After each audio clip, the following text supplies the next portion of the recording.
Welcome to the Catch Up Podcast, number 56, the number one place to feed your curiosity. Everyone has their own point of view and has their own story. I'm here to share these stories and show you it's possible for everyone to achieve greatness. Whether you're graduating high school or you're in mid-30s and trying to just buckle down and get your life together. I'm your host, Bryan Sumardi, aka the Swole Banker, and in this episode, I have Adnan Feroz. I just met this guy at a mastermind, and his story gave me goosebumps. Thank you so much. Thank you for having me on your show. Just to start talking about it, let me introduce myself. Yes. I am from Toronto, Canada. Uh-huh. I was born in India. I grew up in the Middle East, and then I moved to Canada. Have been there for 22 years. And now I'm here. I'm running multiple businesses. And I'm very happy every single day. I look forward to learning something new. And that's what brings us to this forward mastermind that we're at right now with Neil. 100%. So it's super exciting. I love it. That's a little bit about myself.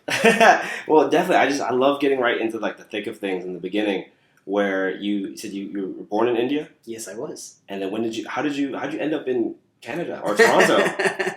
I think it's all because of my parents. I think they decided that when I was just about in grade 9, they had to think about my future education. As you know, education is everything in India. Yeah. And with that mindset, because it's so education driven, that there's so many different conflicts that come along with that, right? Mm-hmm. And parents have so much peer pressure on them as well to make sure that if their kids are not performing to that certain standard that has been set by the industry Mm-hmm. or by the people around them, they think they're a failure and they think their kids are a failure. And I think I went through that journey in my life where failure was essentially the core component of my life. Okay. And that's what was all together. So, but education was the main concern, and my parents thought about, no, we need to move from the Middle East to somewhere where education is better. Mm-hmm. And that's the one and only reason they moved to Canada, because I was getting to that age where I needed to go for higher education. In comparison to the U.S., is the U.S. an option? U.S. is not as flexible or as easy to get to. Oh, okay. So immigration to Canada and Australia were the option at that point. And I think Canada was the first option that my family got, and they took it. Interesting. So I think pretty much all Indian parents think about, where will my kids go for education? And that's the only major concern that they have. They actually reconstruct their life based on the education for kids, right? I understand. And I think that's what happened with my family too. Yeah, I feel like I'm an Indonesian, so Yes. Southeast Asian. I feel like we have a similar Same continent. culture. Yeah. Same continent, same culture and upbringing. Like my parents have that same values of mainly it's just doctor, lawyer, I know. law, some type of professional. I was a disappointment because I didn't become an engineer or a doctor in my life. Yeah. It's a very, very common perception. And I think anything else other than those few fields, it looks like you are not a success. Mm-hmm. And believe me, I think that at this point, I think everything that we were told was a lie. That, you know what, if you want to get rich, become a doctor. If you want to get rich, become an engineer. Study hard, or there's a certain set of rules. And then I realized, you know what, doctors are not making that much money. Engineers are not making that much money, right? It's businessmen, right? Prestige. It's people who are not scared to fail. It's people who are able to tackle their own demons. Like, that's the main thing. Yes. Right? We all have our own traumas. We all have our own complications and problems and struggles. But if you can overcome those, if you can make sure you can control those, you can change the world. You can change the dynamics of everything. And I think that personality is subdued from a very young age because we seem as rebellious. Yes. I remember I've been told this story by my parents every single time, that when I was a kid, on the first day of my school, I went to the school and my teacher at the end of the day was holding my hand so that she could hand me over to my dad and tell my dad how big of a disappointment I was and how difficult of a child I was. One of the worst students there, because I wouldn't sit in the class. I would run around. I would take people from the class and make them run around, have fun, play, do things, whatever we liked. And I think that is stuck with my parents because my parents felt disappointed. But that was something that even came from the teacher, right? So the teacher set those rules that, you know what, if your kid does this, it's a failure. Right. It's a disappointment. You can't discipline them. And the thing was, I always questioned that because for me, naturally, to do something, I wanted to understand why am I doing that? And that was just ingrained in me. And a lot of people don't understand that. So if in your, like my son, when I look at him and I see that he's trying to question my authority on something, I know that the reason he's doing that is because he's not understanding what I'm asking him to do. Right. So I think that it becomes my obligation at that point to explain it to him that, you know what, it's okay. Maybe this is the reason why I am expecting you to do such a thing in such a way. So I felt that growing up, I had to deal with things in a very different way. I did not perform well in examinations.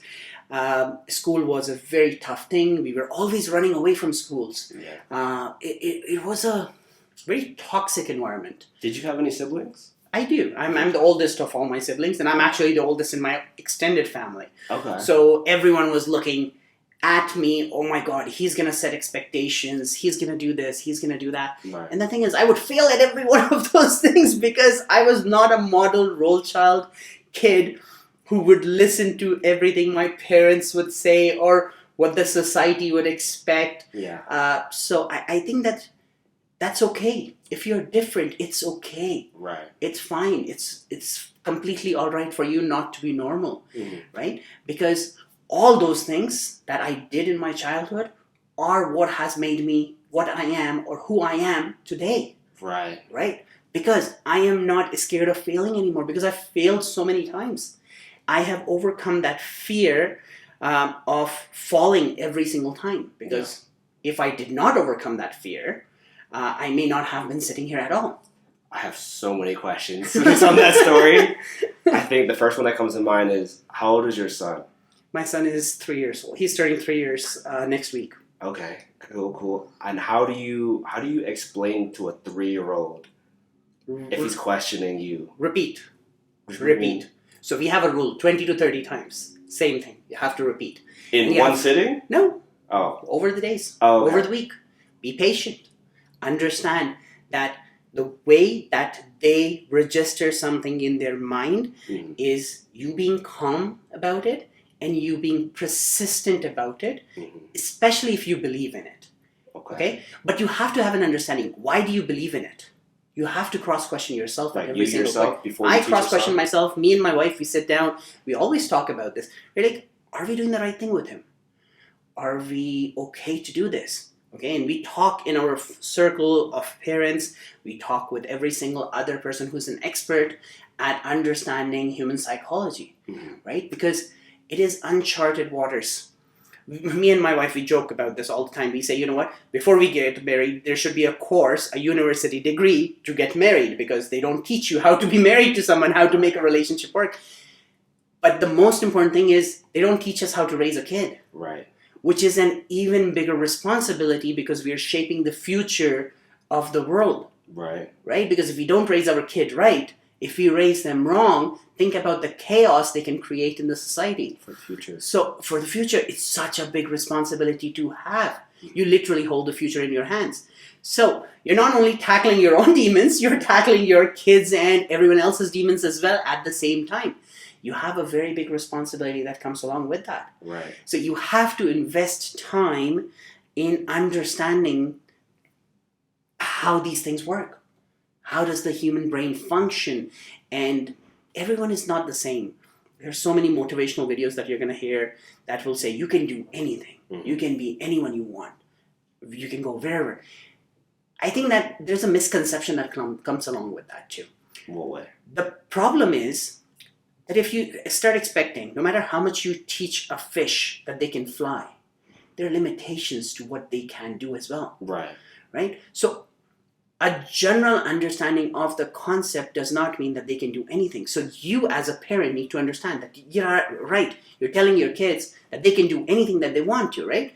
But you're setting expectations for them where they may feel underachiever of whatever it is that they're trying to do because they're failing at it. Yeah. So what you need to tell them is that it's okay.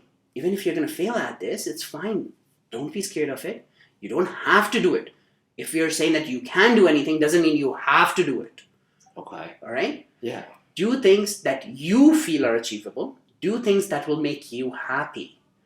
That is very important because my cousin, she ranked the 5th highest ranked student in India. Okay. A billion population. Yeah. She was ranked 5. Okay. She got 499 marks out of 500. 1 mark she lost in all her courses. Wow. So she was on news and the media and everywhere else. And we were just having a conversation of the expectations that have been set for her. Okay. In the next year, when she goes to class, it's going to be so difficult because everyone will be expecting that she's going to keep up to that mark or she's going to beat it. Right. But that's a wrong thing to have for her because the amount of stress that she's going to be under because of that thought process is ridiculous. But did she set herself up to have these high standards of herself? See, the thing is, the upbringing is a big part too. I think the parents spend a lot of time with her, and I think they invest a lot of effort in making sure that she has all the resources and tools available to be able to get to that point. Right. But we as human beings set our own expectations as well. And once we start seeing that we can achieve something in our own mind, we are like, oh my God, if I don't achieve that, I'm a failure. Yeah. No, you're not. Right. No, you're not. It's okay. Yeah. So we struggle with all of these things, and every single person, I'm sure you have a lot of stories of struggles like these that you face daily. And you just need to understand that the complications that you face as a child, turn them around and make them into your positive ability. Right. Right? Asking questions. Asking questions is one of the best things you can potentially have. Mm-hmm. Ask for help when you need it. So many people I see that they don't ask for help. Why? Because we are so naturally ingrained to be helpers. Okay. Not be on the receiving end of help. Right? That's what they teach. You know what? You should help everyone. You should give charity. No. You should take care of everyone else. But do they ever tell you that you should be the one receiving help or charity or anything else? No one talks about it because it's a taboo. That's interesting. I'll give you my point of view real quick. For me, when I grew up, when I reached grade 5 or 5th grade, I was put into an anger management class just because I didn't know how to handle my own stresses in life.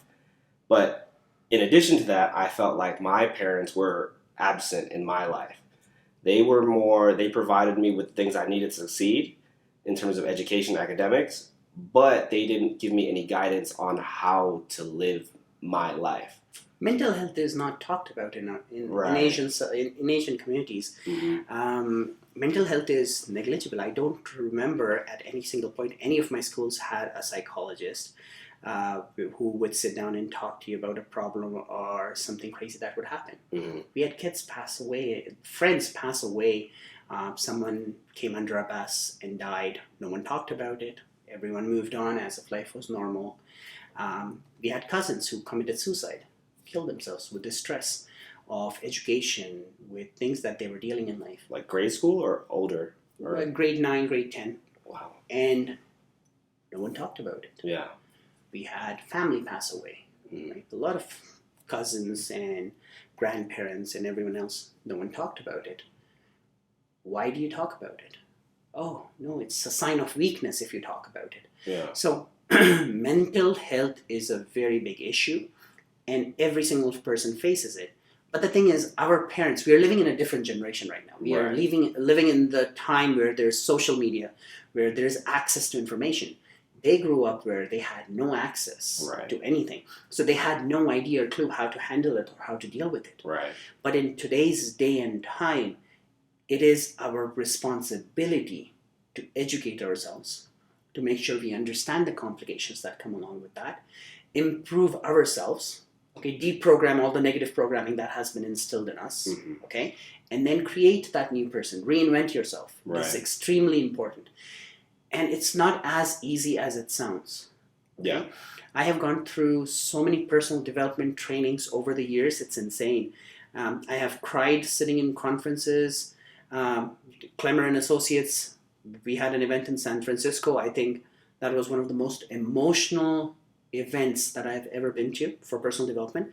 And they open up your psyche. They open up accepting responsibility, accepting the consequences of your failure, and then moving past them. Mm-hmm. The problem is until you even accept them, you can't move past them.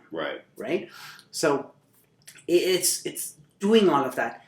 But not most people can either afford to do it or have accessibility to things to do it. Right. And I think that's what it is. So if in my own family, if I look around right now, or if in my friend circle, I see everyone has their own trauma that they've gone through. Right. Everyone is tackling their own demons, right? So you try to help as much as you can, but the help starts within. Okay. If they want to help themselves out, they have to ask for it. Right. But we have not even been trained to ask for help. We've been trained, we are an expert. We know everything. There is no talking about this. I am not weak. There is nothing wrong with me. Yeah. What are you talking about? Right? It's a very common thing you're going to hear. It's a posture. Yeah, because I like to segue into what you were saying more. Like we have access to Google. We have all the access at our fingertips by our phones. And I think with that, by us not having the knowledge or not knowing where to go to in order to raise kids, have a family, be in a relationship, I'm learning this now. I just turned 30 in April, and like I've always had this thought of I can't help someone else until I help myself. 100%. So I relate to you very well, but now I'm at a point where I'm at a comfortable stage in my life where I want to build a relationship, but now I don't know where and how to go to. But because I focus on my business for like I'd say from 24 to 30, I've been focusing on myself and my business. I treat my relationship like a business. I want to know how you feel about that too. No, for sure. I think I think business is relationships. Okay. And every single relationship is based on human psyche, right? Mm-hmm. And that's the entire thing. If you start understanding people, you will start being successful in your business. Yes. So literally, the reason I'm successful in my business today Mm-hmm. is I understand myself. I understand the trauma I had to deal with. Okay.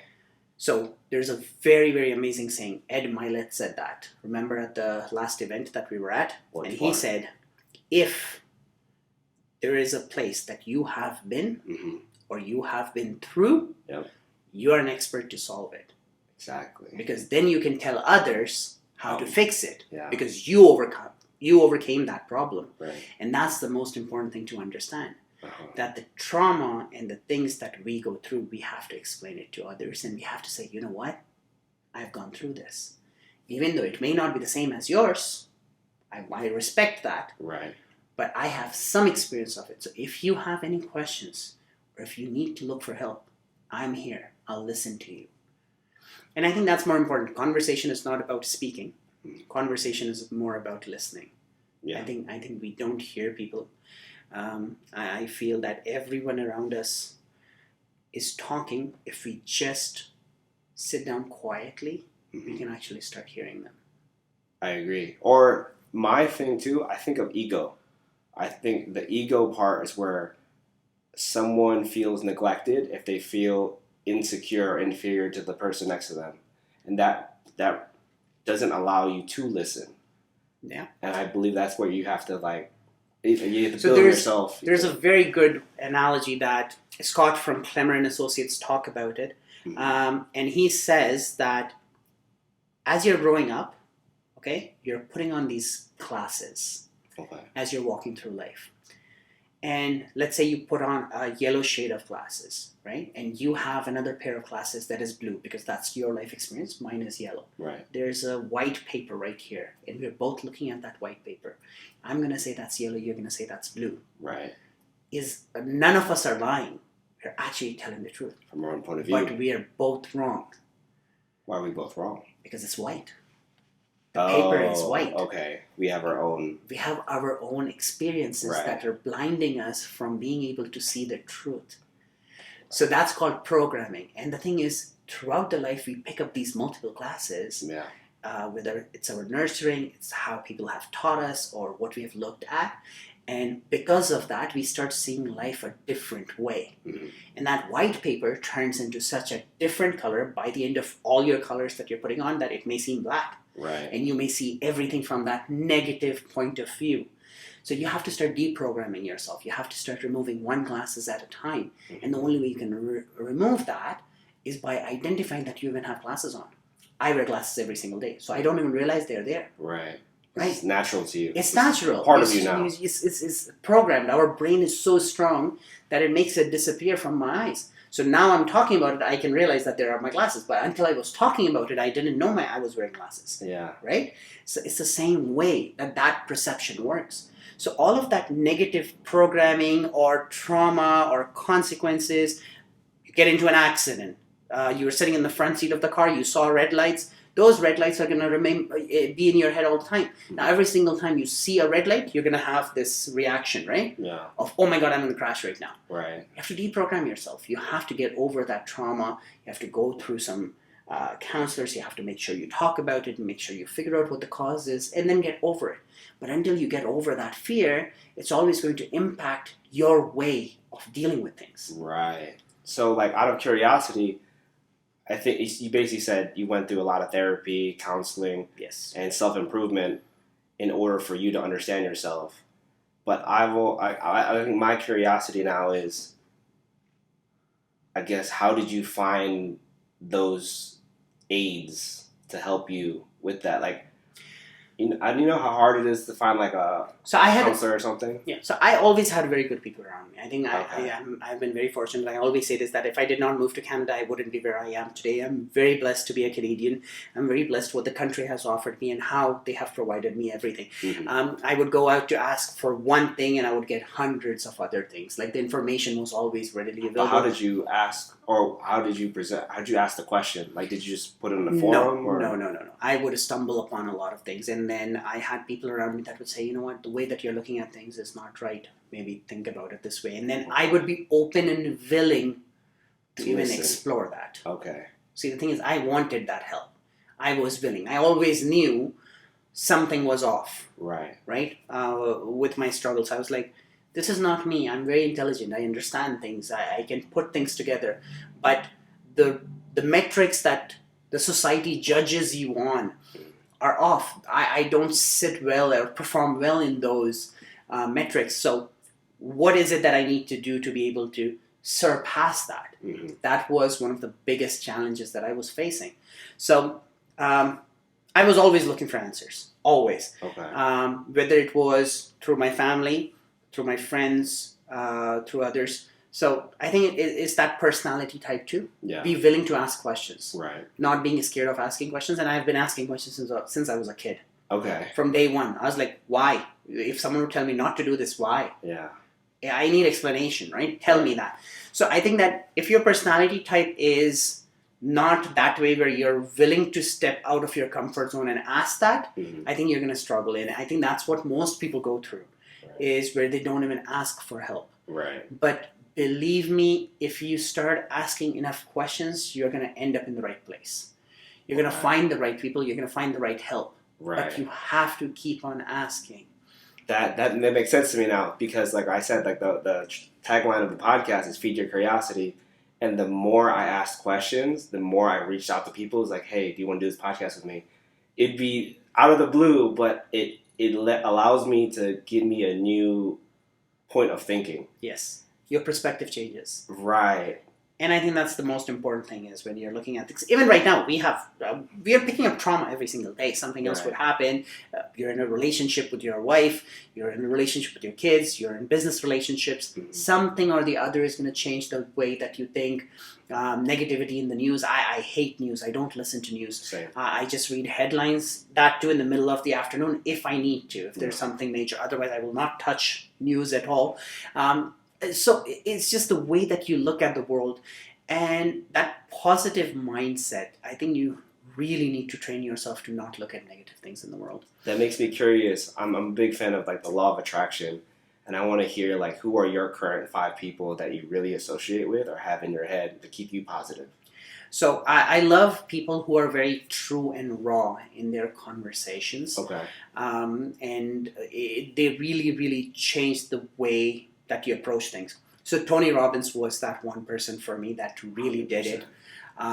His energy, his vibe, it resonated with me. Like I would have goosebumps when I would be talking to him. Yeah. I'm a very passionate person, as I'm sure you can tell. Yeah. It's just, I'm passionate about whatever I do. So if I love, I will love with passion. If I hate, I'll hate with passion. Yeah. It's my worst quality, but that's how I do it. And I think Tony has that in his inert DNA. I love Grant Cardone, the way that he approaches business, the way he deals with things, and he sorts that strategy. That's what really inspires me. It's like, you know what? Yeah, that's who I am, and I mimic that. I mimic that in my personal life. Anything and everything that I try to do, there is a strategy in place. There is a reason why I would do something. So if I'm going to tell my son that I expect you to do this, I need to have the reasons in my head, in my mind of why he needs to do this. And then I cross-check, is that the right thing to do? And if it's not the right thing to do, I would pivot from that. Right? And the same thing, I think that's the major core of a good businessman, that if you want to do that, you have to go that way. Like confidence, like bravado, and like determination to get whatever you want. And a strategy. I think it's all about being a good strategist, right? To be able to figure out that, you know what, it's okay. If this doesn't work, that's fine. Like if you're driving a car, okay, and if you're going to go from here to your work, and you say, I'm not going to pivot, I'm not going to change or rotate my steering wheel, I'm going to keep the car straight and I'm going to get to work, you're going to crash. Yeah. You have to be flexible. You have to be rigid. You have to be able to turn your car wherever. Even if your plan doesn't say that. Even if your GPS says, no, go through this and there's a wall there, pivot. Yeah. Right? It's okay to divert from your plan if it makes sense. Right. If it's needed. So that's, Grant Cardone is definitely one of those persons. Tom Ferry is one of my real estate genius mindset guy. He always looks at things from a different perspective. He's the guy, glass half full and glass half empty kind of person. And he will always, you tell him something and he will flip it into a positive. So fast. I love that. His brother Patrick was my coach, and we coached for over a year and a half. And I loved how their perception and their thought process worked and how they approach things. But yeah, those are the type of people that I really connect with. Where they all have had their traumas. Yeah. They all have gone through struggles. Right. Grant went through crazy drug abuse and all that kind of stuff and came out of it, right? Like that's dramatic, right? Robert Downey Jr., oh my God. Oh my God.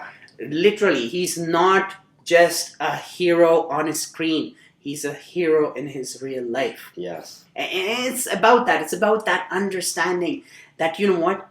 You had your struggles. Right. You failed. Okay? You were a bad person. It's okay. It's okay even if you did wrong things.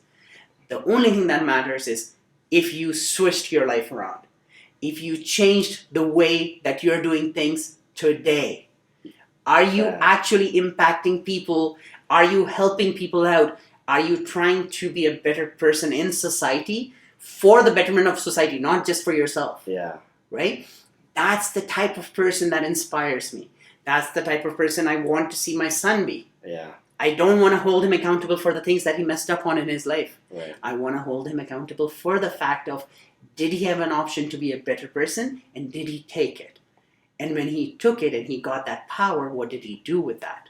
That just reminds me of the hero's journey of like mythology. There you go. You can have a bad arc at the apex, but then as long as you fix it and you pivot for the better, that's amazing. And it's fact of life, right? Yeah. Batman, Spider-Man. If you look at all of our superheroes, right? And the thing is, we've watched them since we were a kid, but we don't understand the core behind it. Yes. The core behind it. So when I'm sitting down with my son, and when he's ready to watch these Superman movies, I'm going to tell him, this is the moral to pick up from this. Not the fact that, oh my God, they have powers and whatnot. Mm-hmm. It's the fact of how they got their powers. Right. What they had to go through to get to that point. And then when they had the power, what did they do with that power? Yes. Right? With great power comes great responsibility. Spider-Man? That's the perfect segue where I want to get into your business, because I don't even know much about your business except you're in like Toronto real estate. Business is just something that we all do to make money, and I love it. I always believe in the fact that your businesses should be something that you're passionate about, that you love doing. We have an accounting firm based out of Toronto. I run it with my younger brother. We have an architecture consultancy from Toronto as well. We have a real estate team. We have an e-commerce business. We have a film production studio. We have business coaching, and we're expanding into multiple more businesses. I'm always looking for opportunities to grow and do multiple things. So it's all about understanding that it's okay to do whatever it is that you want to do. Right. We're just in the process of launching a software development company, right? So it's that excitement. It's that, okay, what's new today? And I think I reflect that passion with my team as well. So the same thing that I was talking about, relationship building, I have that same relationship with every single one of my staff. How big is your, I guess, staff now? Right? All these We are hiring every single day. We are growing every single day. We just hired someone yesterday too. Oh, wow. The thing is that every single person that is working there is passionate about the job that they're doing. And we give them the freedom. We say, what are we going to learn today? How are we going to grow? I want my staff to not only be successful as long as they're working for me, I want them to be successful when they go to the next job and the next job and the next job. So we help out our staff to grow for their next job, not for this job. So I'm curious, what got you to this point where you could build multiple businesses? Or did you have multiple businesses all at once and they all grew exponentially? So we started with one business, which was real estate, and real estate was the main core of mine. Okay. And what I started seeing in the industry is that there weren't people who could relate with the customers at the same level that we could. Interesting. And I was struggling with that. I was like, if we would send someone to an accountant, they would just do their taxes and they would send them home. Right. But you know what? There's so much more to financial management when you're dealing with clients.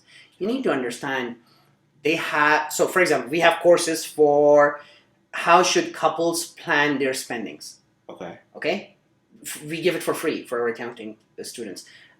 Teach your kids about financial needs. Teach the difference between wants and needs. So if a kid comes and says, I need a PlayStation. No, you don't need it. You want a PlayStation. Now you want a PlayStation, so teach them how to be financially responsible.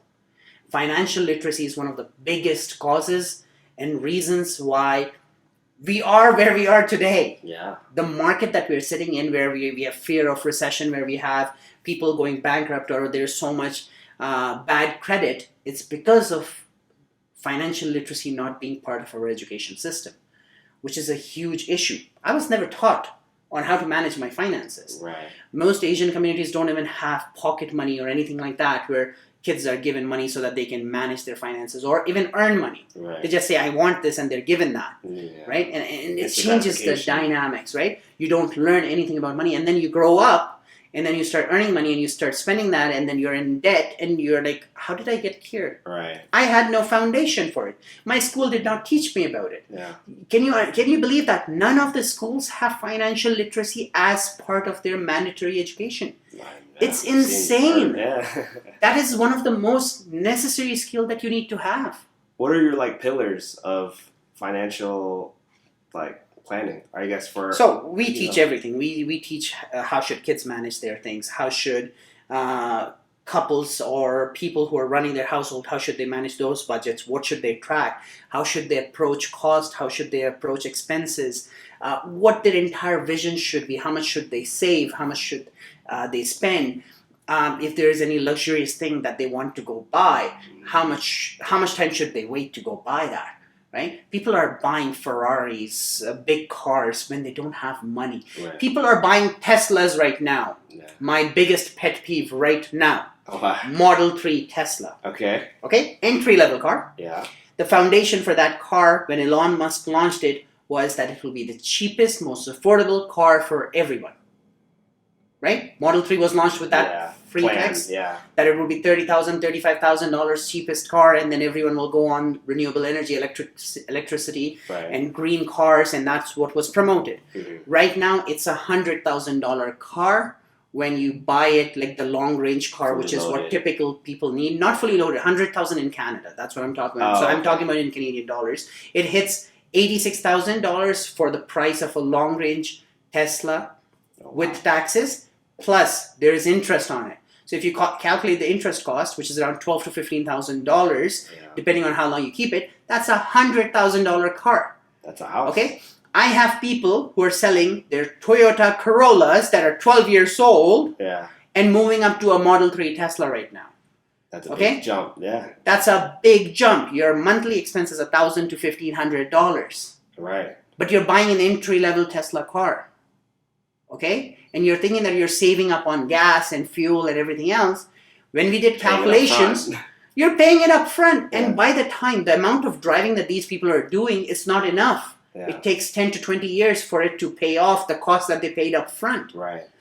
If they reinvested that money somewhere else, the amount of money that these guys would have made would be crazy. Even if they don't invest it up front and they have these payments, monthly payments, now because you have a $1,500 monthly payment, you can't afford to invest anywhere else. You won't qualify for a mortgage. You won't qualify for any other loans. You cannot start a business because you have so much liability. You can't quit your job because you have so much baggage behind you. Wow. It's insane. So just changing your mindset of how you approach these things, right, will change your financial dynamics. How did I learn it? I made these mistakes. Yeah. I made these mistakes. I bought a Corvette out of my first year university. I got a student loan. I got a full scholarship for my education. I used my student loan to pay off for that. And it ended up getting too expensive. I kept that car for 4 months, but I paid for that loan till 7 years. It took me 7 years to pay off that one car loan because it got transferred from my student loan to my credit card, and then it was 30% interest. Whoa. And then it was accumulating. And then I went into almost bankruptcy. It's insane. The thing is that you learn. Yeah.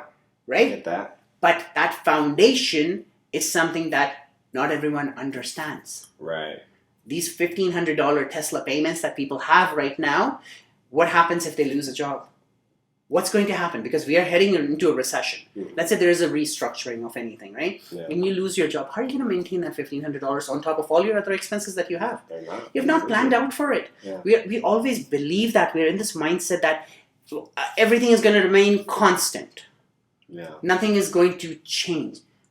We're so programmed for that. And we don't have contingency funds. We don't have anything else in place to be able to secure us from all the craziness that we have to deal with. Right? So again, overcoming your demons. These are the demons that we have captured throughout our nurturing, our upbringing, our experiences with different people.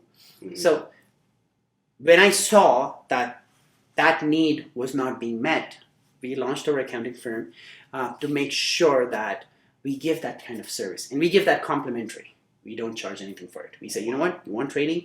You want to learn about how to raise your kids, how to teach them about financial responsibility. You want to figure out your spouses when you're having a conversation. Oh, you know what? I need a Louis Vuitton purse. Or the husband says, you know what? I need to buy a Porsche or I need to buy a Corvette. Okay, create a plan for it. Create a financial plan. Let's have a conversation before you just jump into buying that. Right? And figure it out. I don't have a problem buying anything today. But I bought this Hublot watch. I bought it after 10 years of thinking about it. Okay. And then I finally bought it. And then my wife, when we went there, this is an entry-level model. Okay. And my wife said, why are you buying just the entry-level one? Go buy something bigger. I don't need it. This was a benchmark for me. It was something that I wanted to make sure that by the time I get to this point, I will take that and I will remember that's how I achieved it. Right. I like and that's it. I don't need it for anything else. And that's exactly what happened. Right? And this was the first time this year that we bought it.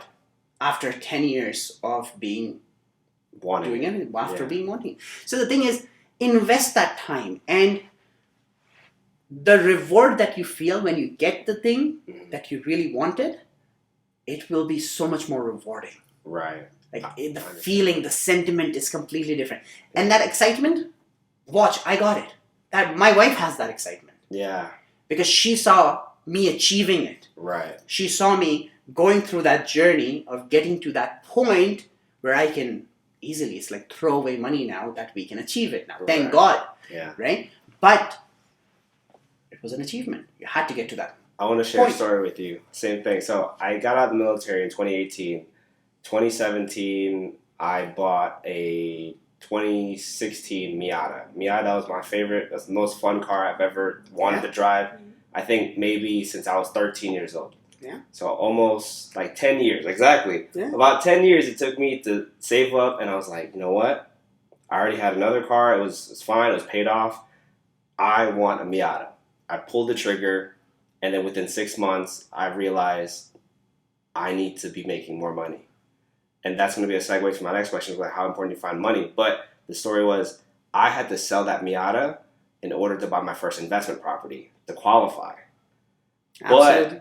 But now, full circle, I just bought that Miata again a couple months ago, or literally a month ago, and that benchmark made me just as joyous as when I first bought it the first time. It's the best feeling ever. But let me go to the income questions. Like, now with financial planning, financial management, I feel like it's very important for everyone to keep striving to make more money. As inflation happens and recession happens, people need to understand to be making more money. But I feel like they don't understand how to do that either. It's not them. It's not them. It's the upbringing. I think the entire conversation that so there is a difference between the North American society versus the Asian society. Okay. And the major difference is if you go to Asia, you're going to see most people own their houses that are paid off. Okay. They own their jewelry that is paid off. Okay. They own cars that are paid off. Okay. In North America, the system is based on leverage. Debt. Everything was debt. Yeah. Right? That's how it was. So like my parents, they grew up on the understanding that saving is what builds life. Okay, because you pay things off. Because you pay things off. So they would save all their life to buy one house. Yeah. Right? And then once they had all the saving, then they would buy a house. Mortgages were not an option when they were growing up. It was not. So they paid in cash? They paid in cash. So they would buy a land. Then they would wait 10 years to save up more to build a house on it. Then they would build a house on it. And then they would put another roof on it. Then they would add another floor on it. This entire process would take 35 years. Yeah. 35 years of them working, saving, and building. Right. That's how they did it. Right? Okay. And they kept on living in that small place till that point, and then the bigger place, and then the bigger place, and then the bigger place. And that's how life grew. Right? So the only concept that they know that makes sense to them, that they have been brought up with, that they've seen all their life, is saving. There's nothing else that they know about, and that's perfectly fine. Yeah. The thing is, when they come here and they are now with that immigrant mindset, they're already struggling. They have their own challenges. They brought their own demons with them as well that they're dealing with. And while they're tackling those, they don't know how to increase or focus on growing my income. And the thing is, the society is structured in a way that it doesn't let you grow. It wants you to fail. The American society or just society in general? Society in general, everywhere. Rich people don't want you to get richer. They don't want you to crack the formula to get richer. Think about it. If you're living in a utopian society and everyone was rich, who's going to do the labor work? No one. Who's going to do everything else? Right. It's not going to work. The entire tax system, everything else is structured in a way where it will keep you where you are. Right. So a person who's making 100,000 versus a person who's just jumped from that and got to 200,000 is taking home net almost the same amount of money.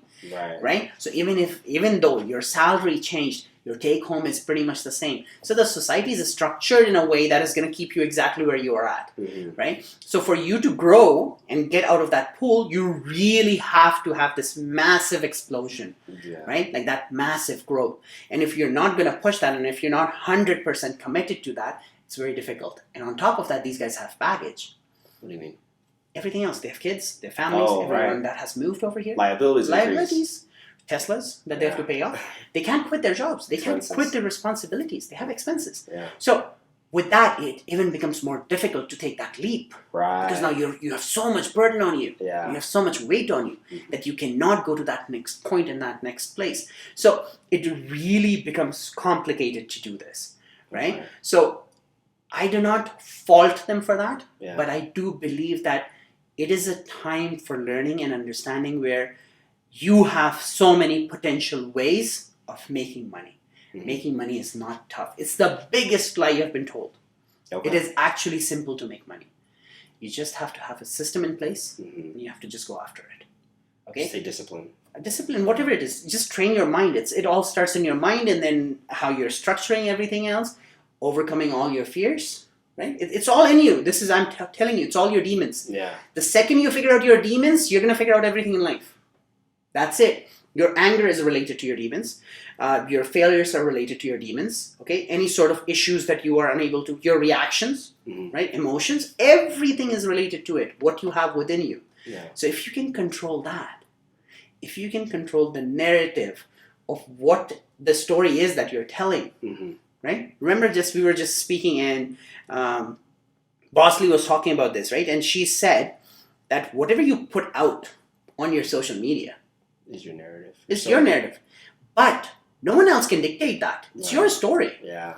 Let them comment. Let them say whatever it is that they are saying. It's okay. Yeah. But they're only helping you. Right. We had a video that hit 3 million views just recently. I have 400 negative comments on it. Is YouTube? Instagram? Instagram. Okay. It hit 3 million views. It has 450 negative comments. And they're essay long. And because of that, we got to 3 million views. It's beautiful. I can defend my point. Yeah. That's my responsibility to defend my point. What was the video about? It's about using banks' money to grow your wealth. And I'm sure you have seen it already. Yeah. Everyone has seen it. No matter who I talk to has seen that video. But that's what it is. The way that we structured it was perfect. Because we wanted to see how people would react.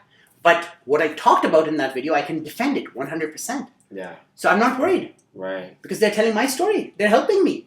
How can I be mad at people who are helping me? Even if their comment is negative. And the thing is, those negative comments are actually good because that gives me the opportunity to educate them. Right. Yeah. It gives me the opportunity to educate them. And not just them. Everyone else that's going to read that comment, I can educate them. Right. So it is super important to change your dynamics of how you look at it. It's your story. Yeah. You're telling the narrative. Okay. Right? So we switched it and we changed how we would deal with this and how we would tell this.